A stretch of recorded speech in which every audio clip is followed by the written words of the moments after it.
La différence entre le S&P 500 et le MSCI World va résider dans la performance et dans la diversification. Et c'est surtout ça qu'on vient chercher si on investit sur le MSCI World. Alors oui, le MSCI World est quand même pondéré fortement par les États-Unis. En fait, il est représenté à 70% par les États-Unis. Mais tu as quand même d'autres pays. Tu as quand même 3% de l'économie japonaise, 3% de l'économie française, allemande, britannique, etc. Donc, ce n'est pas uniquement les boîtes US, c'est aussi d'autres entreprises. Et sur le MSCI World, ça dépend des ETF, mais je crois qu'il y a plus de 1700 entreprises.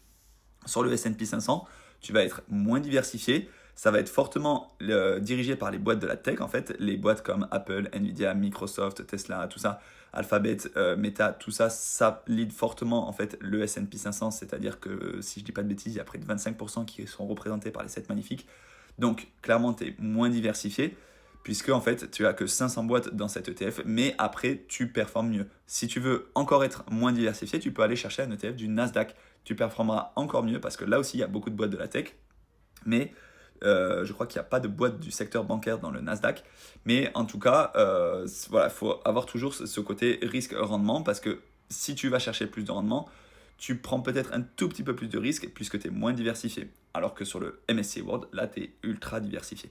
Donc, ça fait un peu de doublon d'avoir les deux. Moi, personnellement, j'ai quand même les deux. Je préfère aller chercher de la performance sur le S&P 500, aller chercher un peu moins de volatilité, un peu plus de diversification sur du MSCI World. Et le Nasdaq, je n'investis pas particulièrement dessus parce que je vais faire du stock picking, là, vraiment sur les actions qui m'intéressent.